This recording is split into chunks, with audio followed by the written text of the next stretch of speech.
வானொலியில் நீங்கள் கேட்டு மகிழ்ந்த தென்கட்சி கோ சுவாமிநாதன் ஐயா அவர்களின் இன்று ஒரு தகவல் தொகுப்பினை கேட்டு மகிழலாம். மனுஷன் ஏமாத்துறது ரொம்ப சுலபம்.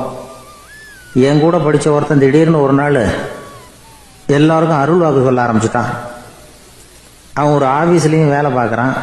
ஆஃபீஸில் உள்ளவங்கெல்லாம் அவங்ககிட்ட வந்து அருள் வாக்கு கேட்குறது வழக்கம்.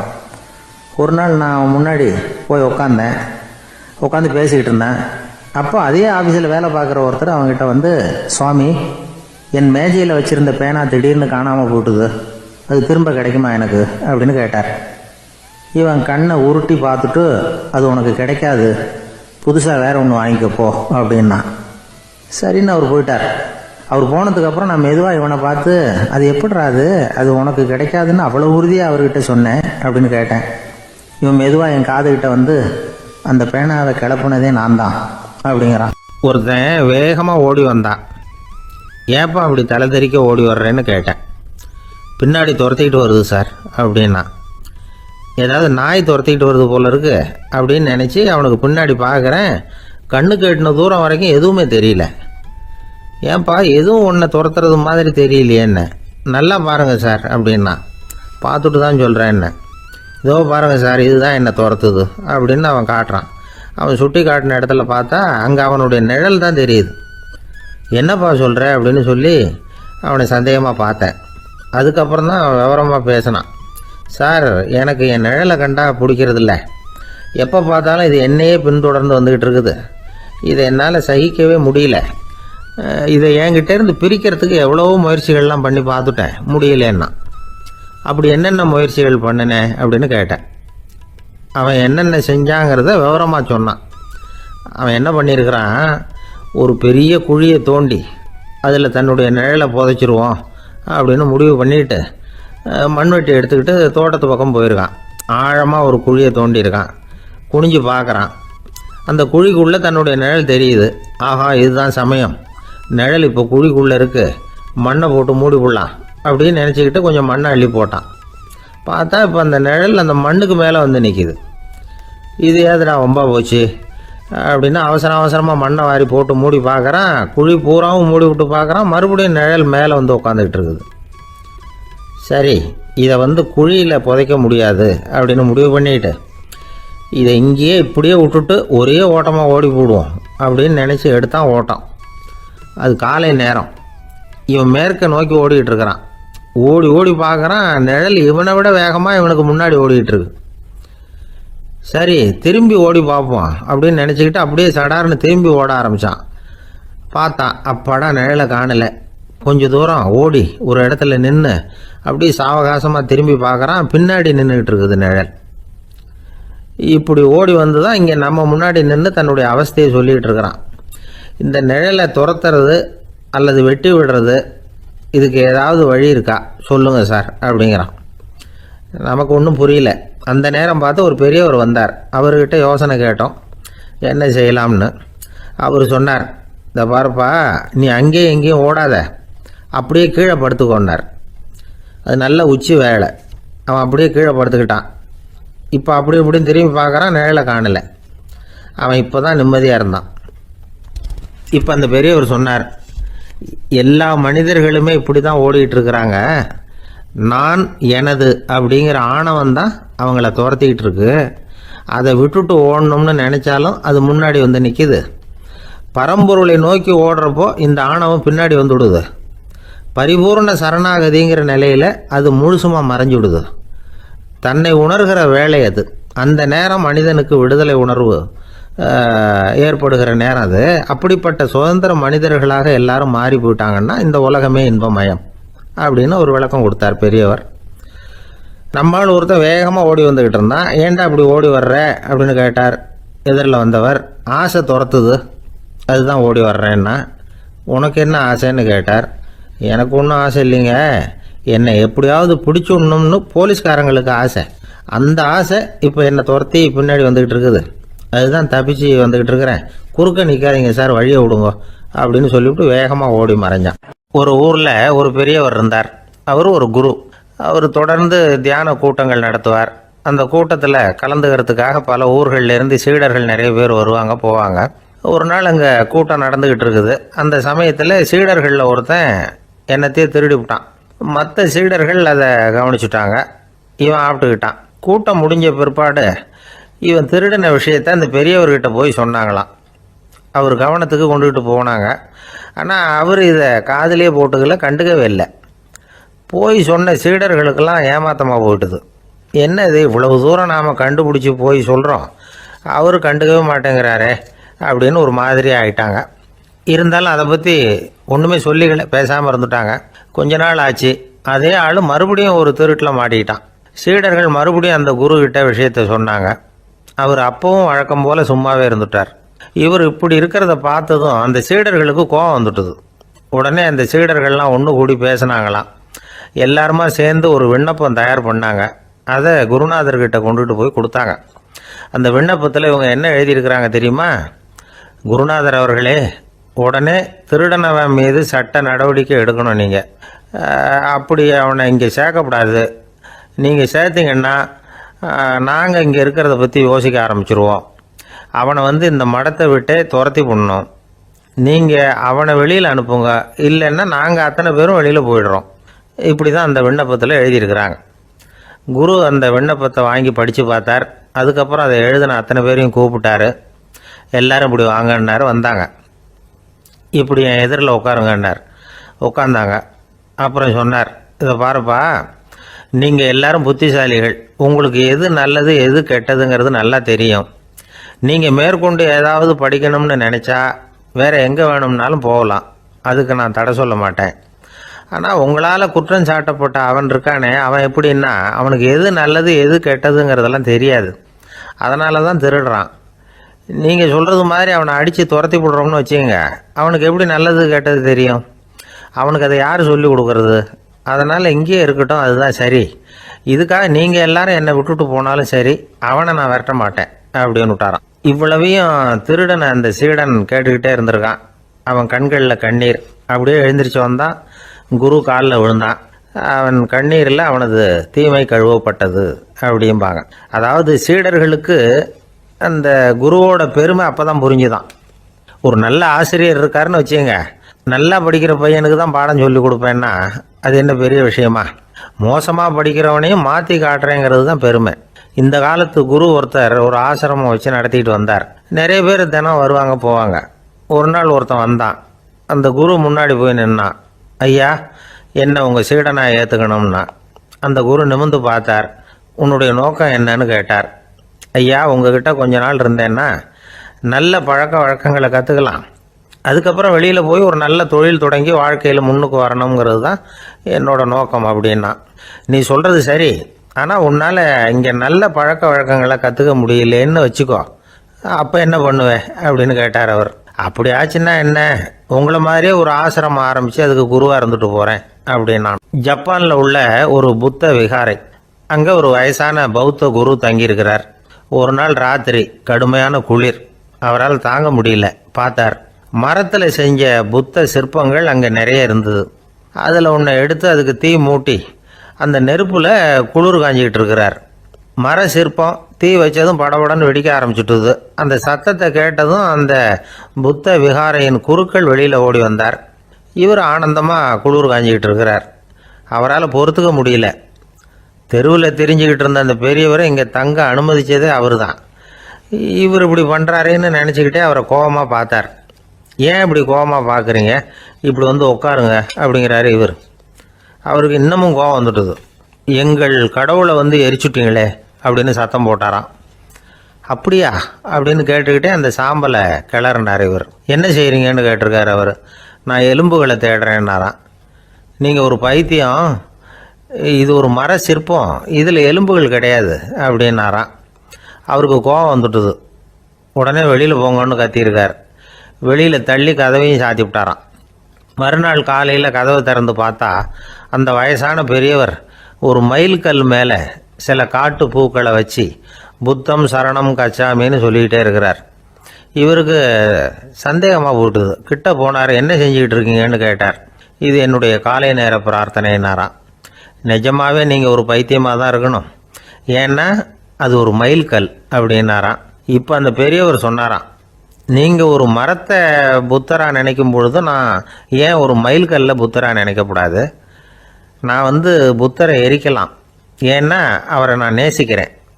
அந்த சிற்பம் மரத்தால் ஆனதுங்கிறது எனக்கு தெரியும். நான் ஒரு மைல்கல்லை தொழலாம், ஏன்னா அது எனது பூக்களை தாங்குது. நான் இந்த மைல்கல்லுக்குள்ளே மறைஞ்சிருக்கிற புத்தரை பார்க்குறேன். யாராவது ஒரு சிற்பி இதை சிலையாக்கினாதான் நீங்கள் புத்தரை பார்க்க முடியும். அன்னைக்கு ரொம்ப குளிராக இருந்தது. நான் எனக்குள்ளே இருக்கிற புத்தரையும் பாதுகாக்கணும். உள்ளே இருக்கிற புத்தரை காப்பாற்றுறதுக்காக வெளியில் உள்ள புத்தரை எரிக்கலாம், அதில் ஒன்றும் தப்பு இல்லை. அது அவருடைய போதனையிலேயே இருக்குது. உனக்குள் ஜோதியாக இரு அப்படிங்கிறது அவருடைய போதனை. என்னுடைய புத்தர் குளிரில் நடுங்கிட்டு இருந்தார். அந்த மர சிற்பங்கள் வெயில் மழையில் உணர்ச்சி இல்லாமல் இருந்தது, அதனால் அப்படி பண்ணினேன். ஆனால் நீங்கள் என்ன பண்ணீங்க? நான் ஒரு மர புத்தரை எரிச்சதுக்காக உயிருள்ள புத்தரை வெளியில் தள்ளி கதவை சாத்தினீங்க அப்படின்னாராம் அந்த பெரியவர். உண்மையான பக்திங்கிறது இதுதான். அதாவது உனக்குள் ஜோதியாக இரு அப்படின்னு புத்தர் சொன்னார் இல்லையா, அது மாதிரி தனக்குள் ஜோதியாக இருக்கிற இந்த காலத்து ஆசாமிகள் நிறைய பேர் உண்டு. எப்பவும் போதையிலேயே இருக்கிறவங்க. ஒரு நாள் நடு ராத்திரி ஒரு மது கடையில் ஒரு ஆள் அங்குள்ள சிப்பந்திகள் கிட்ட கேட்டுக்கிட்டு இருக்கிறான். மறுபடியும் இந்த கடை எப்போ திறப்பாங்கன்னு கேட்டானா. நாளைக்கு காலையில் 8 மணிக்கு திறப்பாங்க அப்படின்னு நானா அங்கே இருந்த ஆள். அவன் திருப்பி திருப்பி அதையே கேட்டுக்கிட்டு இருக்கான். இவனுக்கு பதில் சொல்லி சொல்லி அழுத்து போச்சு. அதான் சொல்கிறேன் ஐயா, நாளைக்கு காலையில் வா அப்படின்னாங்களாம். அதுக்கு இவன், நான் வர்றதுக்காக கேட்கலையா, நேத்திக்கு வந்தவன் உள்ளேயே மாட்டிக்கிட்டேன், வெளியில் போகிறதுக்காக கேட்டேன் அப்படின்னானா. எனக்கு வாழ்க்கையில் ஒரே ஒரு ஆசை தான் சார் அப்படின்னார் ஒருத்தர். அது என்னன்னு கேட்டேன். ஆசைகளை ஒழிச்சுடணுங்கிறது தான் என்னோட ஆசை அப்படின்னார். இப்படி ஆசைகளை ஒழிக்க வேண்டும் அப்படிங்கிறதையே ஒரு ஆசையாக கொள்வது அபத்தம் அப்படிங்கிறார் ஒரு பெரியவர். இது மாதிரி ஆசைகளை ஒழிக்க ஆசைப்பட்டா அந்த நோக்கம் நிறைவேறாதான். அந்த முயற்சியால் புதுசாக சில துன்பங்கள் தான் சேருமா. அதில் புதுசாக ஒரு ஆசை தலை தூக்கும் அப்படிங்கிறார் அவர். ஆசைகளை தானாக விழ வச்சுடலாம். அதுக்கு வழி என்ன தெரியுமா? எந்த ஒரு ஆசையையுமே பூரணமாக நிறைவேற்றி கொள்ள முடியாதுங்கிறத உணரணும். அதை உணர்ந்தால் ஆசைகள் தானாக விழுந்துடும். அதை விட்டுட்டு ஆசைகளை விட்டுடணுங்கிறதையே ஒரு ஆசையாக வச்சுக்கிட்டு அதுக்காக கடுமையாக முயற்சிகளையும் செஞ்சுக்கிட்டு, நான் ஆசைகளை விட்டுட்டு ஞானோதயம் அடையிறதுக்கு கடுமையாக முயற்சி பண்ணிகிட்டு இருக்கிறேன் சார் அப்படின்னு சொல்லிக்கிட்டு இருந்தால் எந்த காலத்துலேயும் ஞானோதயம் வரப்போகிறதில்ல. அதுக்கு பதிலாக துன்பந்தான் சேரும் அப்படிங்கிறது அவரோட கருத்து. எந்த ஒரு ஆசையையும் பூரணமாக நிறைவேற்றி கொள்ள முடியாது அப்படிங்கிறத உணரணும். ஒரு ராஜா, அவர் மனசில் அமைதி இல்லை, எப்பவும் கஷ்டப்பட்டுக்கிட்டே இருந்தார். இந்த துன்பத்தை போக்குறதுக்கு பல வழிகளில் என்னென்னமோ முயற்சியெல்லாம் பண்ணி பார்த்தார், ஒன்றும் சரியாக வரல. கடைசியாக ஒரு காரியம் பண்ணார். அதாவது ஒரு வேதாந்தியை தேடிட்டு போனார். அவரை பார்த்து கேட்டார், ஐயா, என்னுடைய துன்பங்கள்லேருந்து நான் விடுபடணும், அதுக்கு சுலபமாக ஏதாவது ஒரு வழி இருந்தால் சொல்லுங்களேன் அப்படின்னு கேட்டுக்கிட்டார். அதுக்கு அந்த வேதாந்தி சொன்னார், அதுக்கு ஒரு வழி சொல்கிறேன், அது மாதிரி செய். அதாவது உன்னுடைய ராஜ்யத்துக்குள்ள போதுங்கிற மனசோட வாழுற ஒருத்தனை கண்டுபிடிக்கணும். அப்படி கண்டுபிடிச்சி அவனுடைய சட்டையை வாங்கி நீ போட்டுக்கணும். அப்படி போட்டுக்கிட்டா உன்னுடைய துன்பம் தீர்ந்துரும் அப்படின்னார். உடனே ராஜாவுக்கு ரொம்ப மகிழ்ச்சி. அரண்மனையில் இருந்த அத்தனை பேரையும் ஆளுக்கு ஒரு பக்கமாக அனுப்புனார், தேட சொன்னார். போதுங்கிற மனசுடைய ஒருத்தனை கண்டுபிடிச்சி கொண்டுகிட்டு வாங்க அப்படின்னார். எங்கெங்கேயோ தேடி கடைசியாக ஒரு ஆளை கண்டுபிடிச்சாங்க. அவன் போதுங்கிற மனசோடு இருக்கிறவன் தான். ஆனால் அவன்கிட்ட சட்டை எதுவும் இல்லை. இடையில கட்டியிருக்கிற துண்டே போதுங்கிற மனசோடு அவன் வாழ்ந்துக்கிட்டு இருக்கிறான். சட்டை இருந்தாவில் ராஜா வாங்கி மாட்டிக்க முடியும். அந்த வேதாந்தி ஏன் அப்படி சொன்னாருங்கிறதுக்கான அர்த்தம் இப்போ தான் ராஜாவுக்கு புரிஞ்சுதான். இது வரைக்கும் சொன்னதெல்லாம் ஞான மார்க்கத்தை தேடிடுறவனுக்கான உள்ள தகவல். இப்போ இன்னைக்கு இளைஞர்கள் இதை கேட்டுவிட்டு நமக்கு ஆசையே வேணாம் அப்படின்னு முடிவு பண்ணிவிட்டா வாழ்க்கையில் முன்னேறவே முடியாது. நம்முடைய முயற்சிக்கு ஆசை தான் தூண்டுகோல். அதனால் இந்த ஆசையையும் அந்த ஆசையையும் போட்டு குழப்பிக்கக்கூடாது. ஆனால் ஒன்று, பேராசை நமக்கு தேவையில்லை. நாம் படுற ஆசையிலேயும் ஒரு நியாயம் இருக்கணும். ஏன்னா நம்மளில் சில பேர், நீங்கள் தான் சார் சொன்னீங்க, அதனால தான் ஆசைப்பட்டேன், அரை தான் கிடச்சிது மிச்சம் அப்படிம்பாங்க கன்னத்தை தடவிக்கிட்டே. அதனால் இப்போல்லாம் எந்த தகவலை சொன்னாலும் ரொம்ப எச்சரிக்கையாக இருக்க வேண்டியிருக்குது. ஒரு ஆள் ஒரு கடை வச்சு வியாபாரம் பண்ணிகிட்டு இருந்தான். அவனுக்கு ரொம்ப பேராசை, நிறைய பணம் சேர்க்கணும்னு. திடீர்னு ஒரு நாள் அவனுக்கு உடம்பு ரொம்ப சுகம் இல்லாமல் போயிட்டுது. இனிமேல் பிழைக்கிறது கஷ்டங்கிற நிலைமை. மரணப்படுகையில் இருக்கிறான். சொந்தக்காரங்கள்லாம் சுற்றி உட்காந்துருக்குறாங்க. இவன் மெதுவாக கண்ணை திறந்து பார்க்குறான். என் வீட்டுக்காரி எங்கன்னா, இதோ இருக்கேன் அப்படின்னாங்க அந்த அம்மா. பசங்கள்லாம் எங்கேங்கிறான், இதோ பக்கத்தில் தான் நின்றுக்கிட்டு இருக்கிறோங்கிறாங்க. பொண்ணுங்க எங்கேங்கிறான், எல்லாம் இங்கே தான் இருக்கிறோம் அப்படிங்கிறாங்க. எல்லாம் இங்கே தான் பக்கத்தில் தான் இருக்கோம், நீங்கள் கவலைப்படாதீங்கன்னு சொல்கிறாங்க எல்லாம்.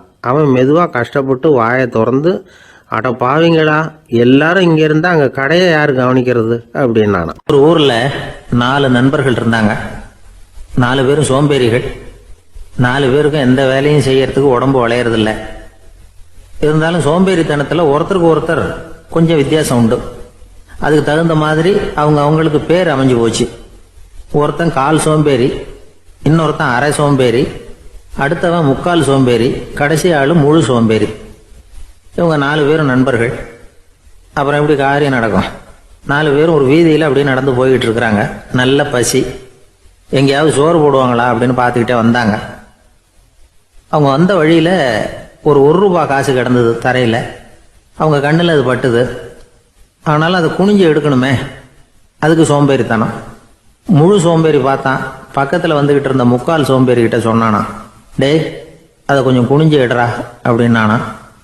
அவன் என்ன பண்ணான் தெரியுமா? அதுக்கு அடுத்தபடியாக வந்த அரை சோம்பேறிக்கிட்ட சொன்னானா, டேய் நீ அதை கொஞ்சம் குனிஞ்சு எடுறா அப்படின்னானா. அவன் இவனை விட மோசம், அடுத்தவங்ககிட்ட சொல்லியிருக்கிறான். அவனும் குனியறதுக்கு தயாராக இல்லை. ஆக கூடி கடைசியில் யாருமே காசை எடுக்கலை. என்னத்துக்கு அனாவசியமாக உடம்ப வளைச்சிக்கணும் அப்படின்னு எல்லாரும் பேசாமல் வந்துட்டாங்க. அவங்க பாட்டுக்கு நடந்து வந்துக்கிட்டே இருக்கிறாங்க. எதிரில் ஒருத்தன் வாழைப்பழத்தை வண்டியில் வச்சு தள்ளிக்கிட்டே வந்தான். ரூபாய்க்கு 4 பழம்னு கூவி விற்றுக்கிட்டே வர்றான். இப்போ அந்த முழு சோம்பேறி சொன்னானா, டேய் வழியில் கிடந்ததை ₹1, அதையாவது எடுத்துக்கிட்டு வந்திருந்தா இப்போ இந்த பழத்தை வாங்கி ஆளுக்கு ஒன்று சாப்பிடலாமே அப்படின்னானா. ஆமாம் சாப்பிட்ருக்கலாமே அப்படின்னாங்களாம் மற்றவங்களும். ஆனாலும் திரும்பி போய் அதை எடுக்கணும்னு யாருக்கும் தோணலை. பேசாமல் சோர்ந்து போய் நடந்து வந்தாங்களாம். இருட்டி போச்சு. வழியில் ஒரு கோவில். சரி இங்கேயே படுத்து தூங்குவோம் அப்படின்னா ஒருத்தன். அதுதான் சரின்னாங்க மற்றவங்களும். அப்படியே மண்டபத்தில் படுத்துட்டாங்க. கோவில் அர்ச்சகர் வேலையெல்லாம் முடிச்சு விட்டு வெளியில் வந்திருக்காரு. இவங்கள பார்த்தாராம். ஏன் இப்படி சோர்ந்து போய் கிடக்குறீங்க அப்படின்னு விசாரிச்சிருக்காரு.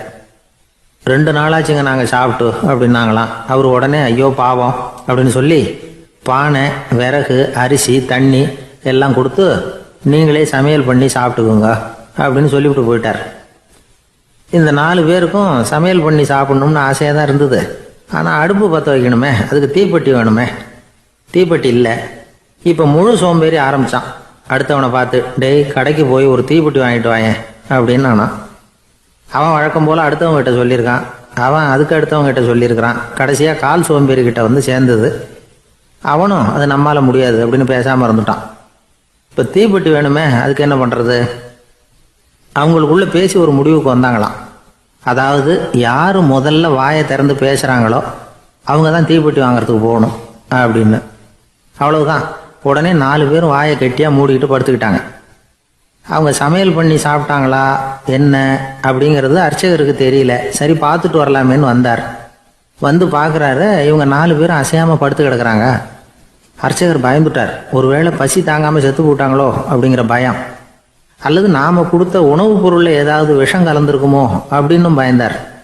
அப்படின்னா நம்ம மேலே பழி வந்துருமே அப்படின்னு நினச்சி நடுங்க ஆரம்பிச்சுட்டார். அப்புறம் அவரும் ஒரு முடிவுக்கு வந்தாராம். கோவிலுக்கு பக்கத்துலேயே ஒரு பெரிய குழி இருந்தது. அதில் ஒவ்வொருத்தரையா இழுத்துக்கிட்டு போய் போட்டார். கொஞ்சம் மண்ணை தள்ளினார். காலால் மிதிச்சார். அவர் மிதித்த மிதி ஒருத்தன் அடி வயத்தில் போட்டுவிட்டுது. அவன் உடனே வலி தாங்காமல் ஐயோ அம்மான்னு அலறினான். உடனே நடந்தது என்ன தெரியுமா? மற்ற 3 பேரும் துள்ளி எழுந்திரிச்சாங்களாம். அவனை பார்த்து நீ தாண்டா தீப்பெட்டி வாங்க போகணும், நீ தாண்டா வாங்க போகணும், நீ தான் சத்தம் போட்ட அப்படின்னு சொல்லி ஆரம்பிச்சிட்டாங்களாம். அர்ச்சகர் பார்த்தார். இது பேய் மாதிரி தெரியுதுன்னு நினச்சிக்கிட்டு ஒரே ஓட்டமாக ஓடி போட்டாராம். கிராமப்புறங்களில் இப்படி ஒரு கதையை சொல்கிறது உண்டு. சோம்பல்ங்கிறது நம்ம முன்னேற்றத்துக்கு பெரிய தடை அப்படிங்கிறத நாம் புரிஞ்சுக்கணும். அதுதான் இந்த கதை சொல்கிற நீதி. ஒரு பள்ளிக்கூடத்தில் ஒரு புதுமையான போட்டி நடந்துதான். அதாவது சோம்பேறித்தனத்துக்கு பரிசு. அதில் 2வது பரிசு யாருக்குன்னு அறிவிச்சாங்க. ஒரு பையன் எழுந்திரிச்சு மெதுவாக நடந்து போய் பரிசை வாங்கிட்டான். அடுத்தது முதல் பரிசு யாருக்கு அப்படின்னு அறிவிச்சாங்களாம்.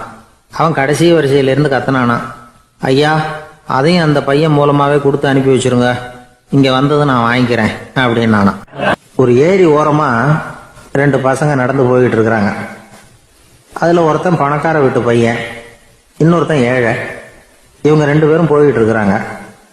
வழியில் ஒரு இடத்துல ஒரு ஜோடி செருப்பு இவங்க கண்ணில் படுது. ஒரு விவசாயி அந்த செருப்பை அங்கே விட்டுட்டு பக்கத்தில் இருந்த ஏரியில் கை காலை கழுவிட்டு இருக்கிறார். உடனே அந்த பணக்கார பையனுக்கு ஒரு ஐடியா.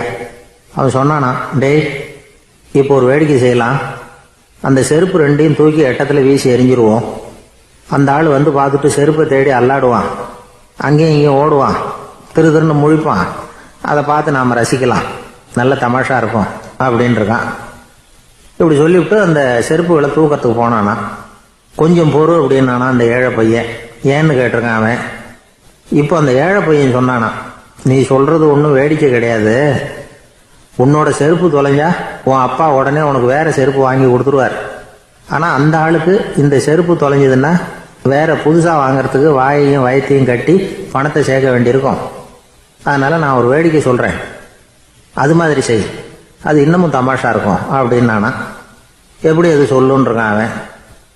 செருப்பு ரெண்டும் அது இருக்கிற இடத்துலயே இருக்கட்டும். உன் சட்டை பையிலிருந்து ஒரே ஒரு ரூபாய் நாணயத்தை எடு. அதை அந்த செருப்பு மேலே அதோட குதிகால் பகுதியில் வச்சுட்டு நாம் ரெண்டு பேரும் அந்த மரத்துக்கு பின்னாடி ஓடி போய் மறைஞ்சு நின்றுக்குவோம். அப்புறம் பாரு வேடிக்கையே அப்படின்னா. அதே மாதிரி ரூபா காசு செருப்பு மேலே வச்சுட்டு இவங்க ரெண்டு பேரும் மறைஞ்சு நின்றுக்கிட்டாங்க. கொஞ்ச நேரத்தில் அந்த விவசாயி வந்தார். காலில் உள்ள மண்ணை தட்டிவிட்டு செருப்பை மாட்டுறதுக்காக போனார். அங்கிருந்த காசு கண்ணில் போட்டுட்டுது. அவருக்கு ஆச்சரியமா போச்சு. அதை கையில் எடுத்து பார்க்குறார். 4 பக்கமும் திரும்பி திரும்பி பார்க்குறார், யார் இதை வச்சிருப்பான்னு. கடைசியில் ஆகாயத்தை பார்க்குறார். ஆண்டவா, இது உன்னோட கருணை தான். நீ தான் யாரோ புண்ணியவான் மனசில் தர்மம் பண்ணுற எண்ணத்தை உண்டாக்கி இருக்கிற. அந்த புண்ணியவான் நல்லா இருக்கணும் அப்படின்னு வாழ்த்தி அந்த காசை கண்ணில் ஒத்திக்கிட்டாராம். மறைஞ்சிருந்து பார்த்துக்கிட்டு இருந்த ஏழை பையன் இப்படி சொன்னான், பாத்தியா, உன்னை புண்ணியவான்னு வாழ்த்திக்கிட்டு போறார் அந்த ஆள். அவருக்கும் சந்தோஷம், அதை பார்த்து நமக்கும் சந்தோஷம். உனக்கு ரூபாங்கிறது ஒரு பெரிய விஷயம் இல்லை, ஆனால் அதனால் நமக்கு கிடைச்சிருக்கிற மகிழ்ச்சி ரொம்ப உயர்வானது அப்படின்னு நானும். வேடிக்கையும் கிண்டலும் இது மாதிரி அடுத்தவங்களுக்கு இடைஞ்சலாக இல்லாமல் இருக்கணும் அப்படிங்கிறார் கலைவாணர். ஆனால் பாருங்க, அவருக்கே இடைஞ்சலாக வர்ற விஷயங்களை கூட அவர் வேடிக்கையாக தான் எடுத்துக்கிட்டாராம். ஒரு தடவை ஒருத்தர் கலைவாணர்கிட்ட வந்து, ஐயா, என் குழந்தை செத்து போச்சு அப்படின்னு சொல்லி அழுதாராம். உடனே இவர் அவருக்கு 100 ரூபா பணத்தை கொடுத்து, இந்தாங்க அடக்கம் செய்யுங்க அப்படின்னு சொல்லி அனுப்பி வச்சாராம். 1 வருஷம் கழிச்சு மறுபடியும் அதே ஆள் வந்திருக்கார். இவர் மறந்துருப்பாருங்கிற நினைப்புல, அண்ணே, என் குழந்தை இறந்து போச்சுண்ணே அப்படின்னாராம். இவர் மறுபடியும் 100 ரூபா கொடுத்து ஆறுதல் சொல்லி அனுப்பி வச்சாராம். 7-8 மாசம் கழிச்சு மறுபடியும் அதே ஆள் வந்திருக்கார். அவர் வாயை திறக்கிறதுக்கு முன்னாடியே இவர் 100 ரூபாய் அவர் கையில வச்சு, போன 2 தடவை தான் குழந்தை செத்து போச்சு, இந்த தடவையாவது அதை சாகாம காப்பாத்தி விடு அப்படின்னு சொல்லி அனுப்பி வச்சாராம். அதுக்கப்புறம் அந்த ஆள் வர்றதே இல்லையா. ஆள் இருந்தார், அவர் தன்னை ஒரு குருன்னு சொல்லிக்கிட்டார். மௌன குரு, வாயே திறக்கிறது இல்லை. அவருக்கு 2 சீடர்கள் உண்டு. இவங்க தான் வர்றவங்க கிட்ட பேசுவாங்க, விளக்கம் கொடுப்பாங்க. ஒரு நாள் இந்த சீடர்கள் 2 பேரும் எங்கேயோ வெளியில் போயிட்டாங்க. அந்த நேரம் பார்த்து ஒருத்தர் அங்கே வந்தார். குரு கிட்ட போனார். குருவே, புத்தர்னா என்னன்னு கேட்டார். குருவுக்கு ஒன்றும் புரியல. அவர் உண்மையான குருவாக இருந்தாவில் புரியும். அவர் திருன்னு முழிக்க ஆரம்பிச்சிட்டார். இந்த நேரம் பார்த்து இந்த சீடர்கள் எங்கேயோ போயிட்டாங்களே, என்ன பண்ணுறது, உதவிக்கு யாராவது கிடைக்க மாட்டாங்களா அப்படின்னு அப்படியே சுற்றி பார்க்குறார். அங்கங்கே பார்க்குறார். வந்தவர் இதை கவனிச்சார். ஏதோ புரிஞ்சுக்கிட்ட ஒரு மாதிரி அடுத்த கேள்வி கேட்டார். தர்மம்னா என்ன சுவாமின்னார். குருவுக்கு ரொம்ப சங்கடமாக போச்சு. நம்ம நிலைமை இப்படி ஆயிட்டுதே, இக்கட்டில் மாட்டிக்கிட்டோமே அப்படின்னு நினச்சபடியே விட்டத்தை பார்த்தார். அப்புறம் குனிஞ்சு தரையை பார்த்தார். அப்படியே உட்காந்துக்கிட்டார். வந்தவர் உடனே அடுத்த கேள்விக்கு போயிட்டார். தியானம்னா என்ன சுவாமின்னார். பாவம் என்ன பண்ணுவார் அந்த குரு, பேசாமல் கண்ணை கெட்டியாக மூடிக்கிட்டார். இது ஏதுடா வம்பா போச்சுன்னு. இவர் இப்படி பண்ணால் கூட வந்தவர் சளைக்கல. இன்னொரு கேள்வியும் கேட்டார். ஆசீர்வாதம்னா என்ன அப்படின்னார். இவர் பார்த்தார், இப்படியே போனால் இவர் கேள்வி கேட்கறத நிறுத்த மாட்டார் அப்படின்னு நினச்சிக்கிட்டு எனக்கு ஒன்றுமே தெரியாதுங்கிற பாவனையில் 2 கையையும் விரித்து காட்டினார். வந்தவர் முகத்தில் மகிழ்ச்சி, மன நிறைவு, ஏதோ எல்லாம் புரிஞ்சுக்கிட்ட ஒரு மாதிரி அங்கேருந்து புறப்பட்டு போனார். வழியில் அந்த குருவோட சீடர்கள் 2 பேரையும் சந்திச்சார். உங்கள் குருவை தான் பார்த்துட்டு வரேன்னார் இவர். என்ன நடந்ததுன்னு கேட்டாங்க. இவர் வரமா சொல்கிறார், உங்கள் குரு எவ்வளவு பெரிய ஞானி தெரியுமா? புத்தர்னா என்னன்னு கேட்டேன். அதுக்கு அவர் அப்படியும் இப்படியும் பார்த்தார். அதுக்கு என்ன அர்த்தம் தெரியுமா? மக்கள் புத்தரை வந்து அங்கேயும் இங்கேயும் தேடுறாங்க, உண்மையில் அவர் அங்கேயும் இங்கேயும் தேடி கண்டுபிடிக்க முடியாது அப்படிங்கிறத அவர் செய்கை மூலம் உணர்த்தினார். அதுக்கப்புறம் தர்மம்னா என்னன்னு கேட்டேன். அவர் மேலேயும் கீழையும் பார்த்து தர்மம் சமமானது, அதில் உயர்வு தாழ்வு இல்லைங்கிறத உணர்த்தினார். அதுக்கப்புறம் தியானம்னா என்னன்னு கேட்டேன். கண்ணை மூடிக்கிட்டார். கண்ணை மூடி காணுகிற அற்புதம் அது அப்படிங்கிறத புரிஞ்சுக்கிட்டேன். கடைசியாக ஆசீர்வதிக்கப்படுறது பற்றி கேட்டேன். கைகளை நீட்டி உதவுறது தான் அது அப்படிங்கிறத தன்னுடைய இருகை விரித்து உணர்த்தினார். எவ்வளோ பெரிய மகான் அவர் அப்படின்னு சொல்லிவிட்டு அவர் பாட்டு போயிட்டார். சீடர்கள் அதுக்கப்புறம் மெதுவாக குருக்கிட்ட வந்து சேர்ந்தாங்க. அவங்கள பார்த்ததும் குருவுக்கு கோபம் வந்துட்டுது. அடே பாவிகளா, எங்கடா போய் தொலைஞ்சிங்க, நான் ஒரு ஆளுகிட்ட மாட்டிக்கிட்டு என்ன பாடுபட்டிருக்கேன் தெரியுமான்னார். இது மாதிரி தான் நாம் சாதாரண மனிதர்களின் புற வேடங்களிலேயே மயங்கி போயிடுறோம். அவங்க பேச்சு, செய்கை, பார்வை இதிலெல்லாம் ஏதோ பெரிய தத்துவம் இருக்கிறதாக நினச்சிக்கிறோம். உண்மையிலேயே அந்த தத்துவங்கள் யாருக்கு சொந்தம்? அவங்களுக்கு இல்லை, நமக்கு தான் சொந்தம். நாம் தானே அதை கற்பிச்சுக்கிட்டோம். நம்மை நாம் அடையாளம் கண்டுக்கிறது இல்லை, நாம் யாருங்கிறது நமக்கு புரியறதில்ல. அதுதான் இன்றைக்கி நடக்கிறது. அதனால தான் அடுத்தவங்களை தேடி ஓடிக்கிட்டு இருக்கிறோம். சில வீடுகளில் கூட இது மாதிரி சைகைகள் உண்டு. சில குடும்ப தலைவர்கள் தினமும் காலையில் கண்ணை கெட்டியாக மூடிக்கிட்டு கை ரெண்டையும் சுத்தமாக விரித்து வச்சுக்கிட்டே உட்காந்து தியானம் பண்ணுறது வழக்கம். எதுக்காக அப்படி பண்ணுறீங்கன்னு ஒருத்தரை பார்த்து கேட்டேன். இந்த மாதம் வாங்கின சம்பளம் பூரா தீர்ந்து போச்சு, இனிமேல் என் கையில் சுத்தமாக ஒன்றும் இல்லை, புதுசாக எதுவும் செலவு வச்சுடாதே அப்படிங்கிறத அப்படி உள்ளங்கை ரெண்டையும் விரித்து காட்டி அவங்களுக்கு உணர்த்துறேன் அப்படின்னார். ஒரு ரயில் வேகமாக போயிட்டு இருக்கு. அது ஒரு ரயில்வே ஸ்டேஷனில் கொஞ்ச நேரம் நின்றுது. அப்போ அதில் ஒரு ஆள் ஏறினார். தலையில் ஒரு மூட்டையை வச்சுருந்தார். மூட்டையை தலையில் சுமந்துக்கிட்டே உள்ளே வந்தார். மூட்டையை தலையில் சுமந்துக்கிட்டே ஒரு இடத்துல உட்காந்தார். ரயில் மறுபடியும் புறப்பட்டுது. இவர் தன் தலையில் இருந்த மூட்டையை கீழே இறக்கி வைக்கணும்ல, வைக்கல, சுமந்துக்கிட்டே வரார். எதிரில் உட்காந்துருந்தவர் கேட்டார், ஏங்க ஏன் இப்படியே உட்காந்துருக்குறீங்க தலையில் மூட்டையை வச்சுக்கிட்டு, மூட்டையை கீழே இறக்கி வைக்கலாமே அப்படின்னார். வேணாங்க, பாவம், தலையில் இருக்கிற மூட்டையை இறக்கி ரயிலில் வச்சா ரயிலுக்கு பாரம் அதிகமாக இருக்கும் அப்படின்னார் அவர். இப்படி ஒரு ஆளை பார்த்தா நமக்கு சிரிப்பு தான் வரும். ஏன்னா ரயிலுங்கிறது அந்த மூட்டையையும் சேர்த்து சுமந்துக்கிட்டு தான் போகுது. அவன் அந்த மூட்டையை தலையில் வச்சுருந்தாலும் ஒன்று தான், தரையில் வச்சுருந்தாலும் ஒன்று தான். அதனால் ரயிலுக்கு எந்த மாற்றமும் ஏற்பட போகிறதில்ல. அதே மாதிரி தான் நம்ம மனமும். இதுவும் ஒரு தேவையில்லாத சுமை, அனாவசியமாக சுமந்துக்கிட்டு இருக்கிறோம். இதை கீழே இறக்கி வச்சுட்டா வாழ்க்கை பிரயாணம் சுகமாக இருக்கும். ரயில் பிரயாணம் பண்ணுற அந்த ஆள் மூட்டையை சுமக்கிறான், வாழ்க்கை பிரயாணம் பண்ணுற நாம மனசை சுமக்கிறோம். இது ரெண்டுக்கும் எந்த வித்தியாசமும் இல்லை.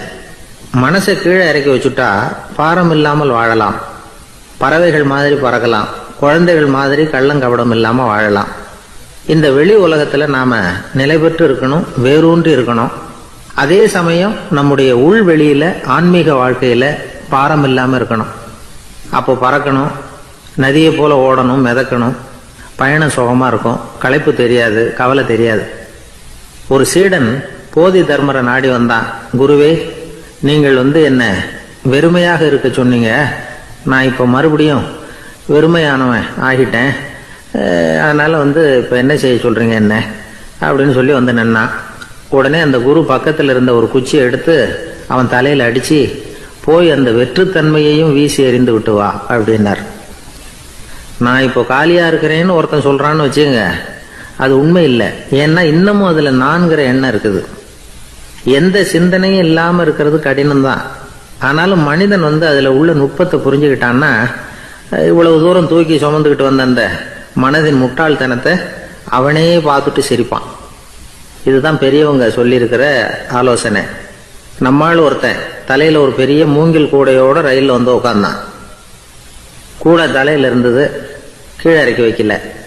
எதிரில் இருந்தவர் கேட்டார், ஏங்க எதுக்காக அதை அனாவசியமாக சுமந்துக்கிட்டே இருக்கீங்க, கீழே இறக்கி வைங்களேன்னார். இல்லைங்க, நான் வீட்டை விட்டு புறப்படும் பொழுதே என் பையன் சொல்லிவிட்டான், கூடைய தலையை விட்டு இறக்கக்கூடாதுன்னு அப்படின்னார். அவன் சின்ன பையன், விவரம் இல்லாமல் சொல்லியிருப்பான். இப்போ என்ன நேரில் வந்தால் பார்த்துக்கிட்டு இருக்கிறான், நீங்கள் இறக்கி வைங்கன்னார் அவர். அவன் நேரில் பார்த்துக்கிட்டு இல்லை, இருந்தாலும் நான் இந்த கூடையை கீழே இறக்கி வச்சா அது அவனுக்கு தெரிஞ்சிடும் அப்படின்னாரு இவர். அது எப்படின்னார் அவர். அவன் தனக்கு டிக்கெட் வாங்க வேணாம்னு சொல்லி இப்போ இந்த கூடக்குள்ள தான் உட்காந்துருக்கிறான் அப்படின்னார் இவர். ஒரு ஊரில் ஒரு ராஜா இருந்தார். அவர் ஒரு நாள் காலையில் அரண்மனையில் மேல் மாடத்தில் வந்து நின்றுக்கிட்டு இருந்தார். அப்போ ஒரு ஆள் வீதியில் ரொம்ப வேகமாக ஓடிக்கிட்டு இருக்கான். அதை ராஜா கவனிச்சார். அவன் மனசில் ஏதோ ஒரு தவிப்பு இருக்குங்கிறத புரிஞ்சுக்கிட்டார். உடனே அரண்மனை சேவகர்களை கூப்பிட்டார். அந்த ஆளை இங்கே அழைச்சிட்டு வாங்க அப்படின்னார். இவங்க ஓடி போய் அந்த ஆளை அழைச்சிட்டு வந்தாங்க. மன்னர் முன்னாடி நிறுத்தினாங்க. மன்னர் அவனை நிமிர்ந்து பார்த்தார். எதுக்காக இவ்வளவு வேகமாக ஓடிக்கிட்டு இருக்கிற அப்படின்னு கேட்டார். இதுக்கு அவன் சொன்னா, மன்னா, நம்ம கோட்டையின் வடக்கு வாசல் இருக்கு இல்லையா, அது ஓரமா ஒரு பெரிய பாறாங்கல் கிடக்கு. அதுக்கு அடியில் நான் ஒரே ஒரு வெள்ளி நாணயத்தை புதைச்சி வச்சிருக்கேன். அது இப்போ எனக்கு தேவைப்படுது. என்னுடைய மனைவிக்கு ஒரு பரிசு வாங்கி கொடுக்க வேண்டியிருக்கு. அதுக்காக தான் அவசரமாக ஓடிக்கிட்டு இருக்கிறேன் அப்படின்னா. மன்னர் யோசனை பண்ணார். அப்புறம் சொன்னார், அதுக்காகவா இப்படி ஓடுற? பரவாயில்ல, அதை பற்றி கவலைப்படாத. நான் உனக்கு 10 வெள்ளி காசுகள் தர்றேன், வாங்கிட்டு திரும்பி போ அப்படின்னார். இவன் தலையை சொரிஞ்சான். மன்னா, நீங்கள் கொடுக்கறத ரொம்பவும் மகிழ்ச்சியோடு வாங்கிக்கிறேன். இருந்தாலும் அதுக்கப்புறம் அந்த வடக்கு வாசலுக்கு போய் அங்கே இருக்கிற ஒரு நாணயத்தையும் எடுத்துக்கிட்டு போயிடுறேனே அப்படின்னானா. இதை பாருப்பா, அந்த ஒரு நாணயத்தை மறந்துடு, உனக்கு 100 வெள்ளி நாணயங்கள் தரேன் இருக்கார். மன்னா, ரொம்ப மகிழ்ச்சி. உங்க மாதிரி தாராள குணம் வேற யாருக்கும் வராது. நீங்க கொடுக்குற 100 நாணயங்களையும் வாங்கிக்கிறேன். இருந்தாலும் வடக்கு வாசலுக்கு போய் அதையும் எடுத்துக்கிட்டா 101 ஆயிடுமே அப்படின்னானா. இதை பாருப்பா, அந்த ஒரு நாணயத்தை மறந்துடு, அது எக்கேடாவது கெட்டு போகட்டும். நான் உனக்கு 100 பொற்காசுகள் தரேன், அதையாவது வாங்கிட்டு வந்த வழியிலேயே திரும்பி போடுன்னாராம். தங்க நாணயங்களே தரேன்னு சொல்றீங்க, தாராளமா வாங்கிக்கிறேன். இருந்தாலும் வடக்கு வாசலுக்கு போய் அப்படின்னு மறுபடியும் ஆரம்பிச்சான். அரசர் வந்து பொறுமை இழந்துட்டார்.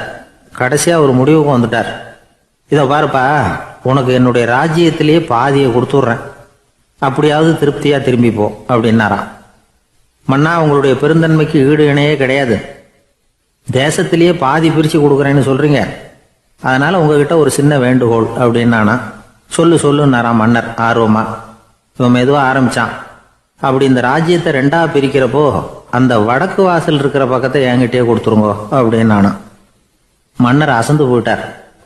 இந்த கதை எதுக்காகன்னு கேட்டா, மனம்ங்கிறது ஒரு குரங்குங்கிறத புரிஞ்சுக்கிறதுக்காகத்தான்.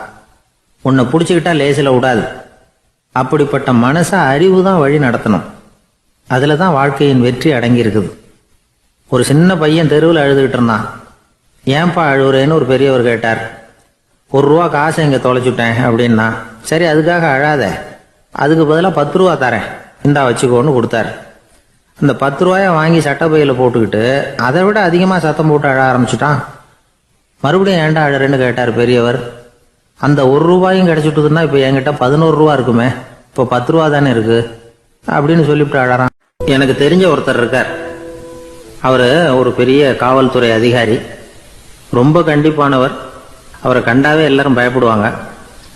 அப்படிப்பட்டவர் வீட்டுக்கு போனால் அப்படியே அடியோட மாறிடுவார். அங்கே போய் பார்த்தீங்கன்னா குழந்தைகளோட குழந்தையா அவர் விளையாடிக்கிட்டு இருப்பார். அலுவலக சமயத்தில் பார்த்தீங்கன்னா குதிரை முதுகில் அவர் உட்காந்துருப்பார். வீட்டில் பார்த்தீங்கன்னா அவர் முதுகில் குழந்தை உட்காந்துருக்கும். அவர் குதிரை மாதிரி போயிட்டு இருப்பார். இது எப்படிங்க முடியுது உங்களால அப்படின்னு கேட்டாங்க. அது ஒன்றும் இல்லை, இங்கே வீட்டுக்கு வந்த உடனே என்னோட மனசை தனியாக எடுத்து வச்சிருவேன் அப்படின்னார். அது என்னங்க உங்கள் சட்டப்பையிலையா இருக்குது மனசு, அது தனியாக எடுத்து வைக்கிறதுக்கு அப்படின்னு கேட்டாங்க. அப்படி இல்லைங்க, இது ஒரு பயிற்சி, மனப்பயிற்சி, அவ்வளவுதான் அப்படின்னார். இப்படி சமயம் பார்த்து மனசை தனியாக வச்சுவிட தெரிஞ்சவங்க வாழ்க்கையில் எப்பவும் உற்சாகமாக இருப்பாங்க அப்படிங்கிறது பெரியவங்க கருத்து. ஒரு டாக்டர் ஆஸ்பத்திரியில் இருக்கிற வரைக்கும் டாக்டராக இருக்கலாம். அவர் மனைவிகிட்டையும் அவர் டாக்டராக இருக்க வேண்டிய அவசியம் இல்லை. ஒரு வக்கீல் வந்து கோர்ட்டில் இருக்கிற வரைக்கும் வக்கீலாக இருக்கலாம். வீட்டுக்கு வந்ததுக்கு அப்புறமும் வக்கீலாக இருக்க வேண்டிய அவசியம் கிடையாது. வீட்டில் வந்து குழந்தைகள்கிட்ட விளையாடும் பொழுதும் அதுகள்கிட்ட ஃபீஸு கேட்டுக்கிட்டு இருக்கக்கூடாது. நாம் எப்படி இருக்கணும்னு பெரியவங்க சொல்கிறாங்கன்னா, மனசோட சேரப்படாதான். அப்படி சேராமல் வாழ்க்கையை கவனிக்கணுமா. மனசை அப்படியே தனியாக எடுத்து பக்கத்தில் வச்சுடணும். அப்படின்னா அதை அப்படியே தூக்கி எறிஞ்சுடு அப்படின்னு அர்த்தம் இல்லை. ஏன்னா மனசுங்கிறது நமக்கு உபயோகப்படக்கூடிய ஒன்று தான். எப்போ அது தேவையோ அப்பப்போ எடுத்து உபயோகப்படுத்திக்கணும். தேவைப்படுறப்போ எடுத்து கண்ணாடியை மாட்டிக்கிறோம்ல, படிக்கும் பொழுது கண்ணாடி தேவைப்படுது, எடுத்து மாட்டிக்கிறோம் இல்லையா, அது மாதிரி கணக்கு போடுறதுக்கு மனசு தேவை, கடைக்கு போய் ஒரு பொருள் வாங்குறோம், காசு கொடுக்குறோம், மீதி சில்லறை சரியா இருக்கா அப்படின்னு எண்ணி பார்த்து வாங்க வேண்டியிருக்கு. அந்த சமயத்தில் மனசை எடுத்து தனியாக வச்சுட்டேன் அப்படின்னு சொல்லிட்டு இருக்கக்கூடாது. பரீட்சைக்கு படிக்க வேண்டியிருக்குது, படித்ததையெல்லாம் அப்படியே நினைவில் வச்சுக்க வேண்டியிருக்கு. அந்த சமயத்தில் மனசை தூக்கி எறிஞ்சுட்டேன் சார் அப்படின்னு சொல்லிட்டு இருக்கக்கூடாது. அப்படி சொன்னால் பரீட்சை நம்மளை தூக்கி எறிஞ்சிடும். அதனால தேவைப்படுறப்போ மனசை உபயோகப்படுத்தணும், தேவையில்லாதப்போ அது தனியாக ஓய்வு எடுத்துக்க விட்டுடணும். இப்படி நாம் பழக்கப்படுத்திக்கிட்டா வாழ்க்கைங்கிறது நமக்கு புதுசாக தெரியுமா. மனசுக்கும் ஒரு சக்தி கிடைக்கும். எந்திரங்களுக்கு ஓய்வு கொடுக்குற மாதிரி மனசுக்கும் ஓய்வு கொடுக்கணும், இல்லைன்னா அது களைச்சு போயிடும். குழந்தைகள் மனசை சுமந்துக்கிட்டு இருக்கிறது இல்லை. இது முதியவர்கள் குழந்தைகள்கிட்ட இருந்து கற்றுக்க வேண்டிய ஒரு பாடம். ஆனாலும் இந்த கால குழந்தைகள்கிட்ட ரொம்ப எச்சரிக்கையாக இருக்க வேண்டியிருக்கு. ஒரு தாத்தாவும் பேரனும் விளையாடிக்கிட்டு இருக்கிறாங்க. தாத்தா, எனக்கு சைக்கிள் ஓட்ட கற்று விடு அப்படிங்கிறான் பேரன். சைக்கிள் உயரம் கூட இல்லை, அதுக்குள்ள சைக்கிள் ஓட்டணுமா அப்படின்னாரு தாத்தா. ஏன் தாத்தா, ரயில் ஓட்டுறாரு, அவர் என்ன ரயில் நீளமா இருக்கார் அப்படின்னு கேட்டானா அந்த பையன். ராமகிருஷ்ணர் வாழ்ந்த காலத்தில் நடந்த ஒரு நிகழ்ச்சி இது. அப்போ ஒரு ஓவியர் இருந்தாராம். அவருக்கு ஒரு ஆசை, ராமகிருஷ்ணர் படத்தை வரையணும், அதை அவர்கிட்டயே கொண்டுட்டு போய் காட்டி அபிப்பிராயம் கேட்கணும். இதுதான் அந்த ஓவியரின் ஆசை. உடனே ராமகிருஷ்ணர் படத்தை வரைஞ்சி முடித்தார். அதை எடுத்துக்கிட்டு போனார். இவர் போன சமயம் அங்கே ராமகிருஷ்ணர் சீடர்களோடு உட்காந்துருக்கிறார். விவேகானந்தர் அங்கே இருக்கிறார். இந்த ஓவியர் கொண்டுகிட்டு போய் தான் வரைந்த ஓவியத்தை அவர்கிட்ட காட்டினார். ராமகிருஷ்ண பரமஹம்சரின் ஓவியத்தை ராமகிருஷ்ணர்கிட்டயே காட்டுறார். ராமகிருஷ்ணர் என்ன பண்ணார் தெரியுமா? அந்த படத்தை பார்த்தார். உடனே அது காலை தொட்டார்.